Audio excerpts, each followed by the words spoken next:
up? It's time for Overreaction Monday with my man Graziano. This is our first time together after all these years in our new building here. I know you were here on Friday. I was at graduation. What do you think of the new dates? I think it's nice. I'm into it. It's not an overreaction to say. Changes okay sometimes. So far, so good, right? Let's see what changes may be coming in Cincinnati.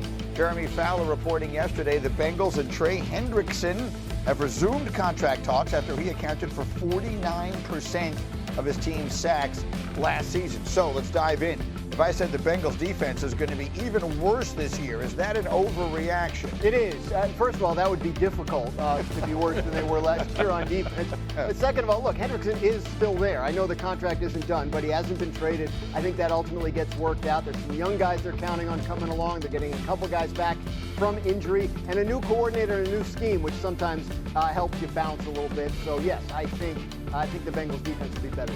Let me go to an offense that I'm interested in. If I said Daniel Jones is going to start every game for the Colts this season, is that an overreaction? It is an overreaction. Look, the Anthony Richardson injury opens the door for Daniel Jones to take this job and run with it. But Daniel Jones played in the league 6 years. He's missed games due to injury in at least 4 of them. And I think, Anthony Richardson, if he can get healthy, might have an opportunity to take this job back. And if not, I think the Colts may need to go and add someone else just to protect against 2 guys that have injury history. Bart doesn't even need to speak. He just responds. His entire reaction, his facial reaction. Let me do 2 seconds on this one today. Daniel Jones, you're all in on Daniel. Yeah, I think Danny Dimes can end up having a Sam Darnold type of year, bounce back. He's never been in an environment. The environment matters. He's never had a running back like Taylor. Well, he had Saquon, but they did have an offensive line. He has 2 outstanding number 1 receivers on the outside. Is Danny Dimes the next Sam Darnold? Super quick. I don't know if, like Minnesota, like we compare Indy to Minnesota, that's a tall task. Who's the Justin Jefferson? I got to figure that part out. All right, one more. Let's get to the last one because this is the interesting one.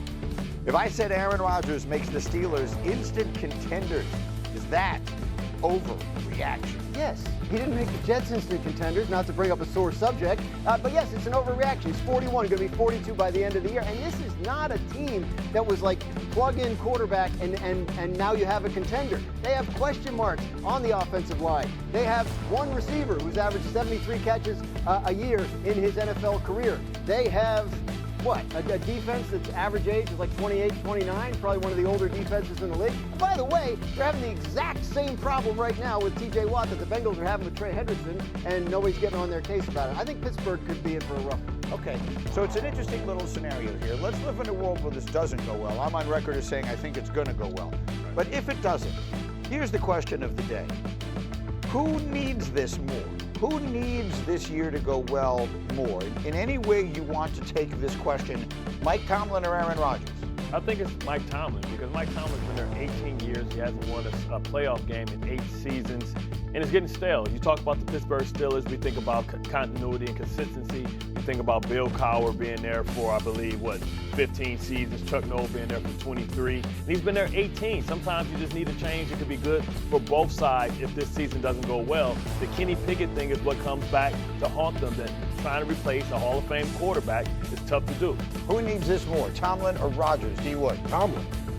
Listen, I'm not sitting here and going to expect a 41 that's going to be a 42-year-old quarterback during the season to all of a sudden put this Pittsburgh Steelers team on his back and get them to the level of the Kansas Cities, the Buffalo, the Baltimores. No, I'm going to the guy that has raved about, talk about the standard is the standard. What in the world is the standard in Pittsburgh right now? Because the damn show is now winning playoff games. Mm-hmm. That's where we're at with the Pittsburgh Steelers right now. They haven't won a playoff game since 2016. That's a long time for a storied franchise like the Pittsburgh Steelers. What do you think, Dan? Well, I think Tomlin, Tomlin's not on the hot seat, right? It's Pittsburgh. They don't fire coaches. Now, if they get to a point with Tomlin at some point, whether it's next offseason or sometime in the future where it's time to go their separate ways, I think, he probably has some say in that as well. But, to your point, what are the Pittsburgh Steelers under Mike Tomlin? They are a team that wins at least as many games every year as its talent dictates it should. He gets the most out of the rosters he has. Now, they haven't had postseason success. So you can make the question becomes, are they good enough? Like the team he got into the playoffs last year had no business beating the Buffalo Bills in the first round. That was a mismatch. So are they going to be good enough roster-wise for a Mike Tomlin coached team to get the most out of an already good roster versus getting something good out of a mediocre roster, which I think is what he's been doing the last few years. See, it's an interesting question to me because I think for both people involved, their legacies are relatively secure. Right? Tomlin, no one is going to say Tomlin. The local fans are a little weary or restless when it comes to Tomlin, but generally speaking, he's extremely high regarded. That won't change. Rodgers is a first ballot Hall of Famer. That won't change.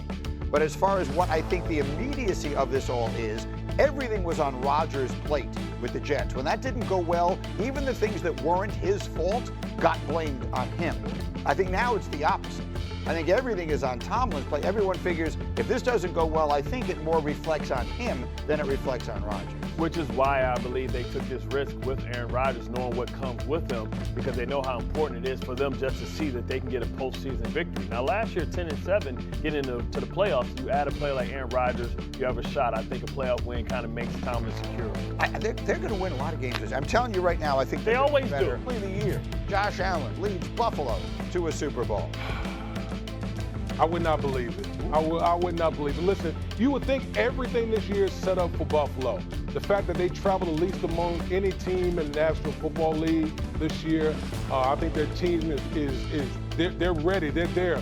But he hasn't been able to climb Mount Mahomes. So until I see it, what's Missouri, the show me state? Yes. Show me first before I believe in it. That's right. He went to Wyoming, but you're bringing up Missouri. That's right. That's right, I am. He needs to show you. Show me. Bart Scott, is this the year? Is this finally the year for Josh Allen? First of all, they need to make sure that James Cook is happy because, that's really not being reported on. But, there's so many other obstacles in his way. Joe Burrow can get his team to the postseason. But also Lamar Jackson. Remember last year, Zay Flowers got hurt, and that changed the dynamic of the playoffs.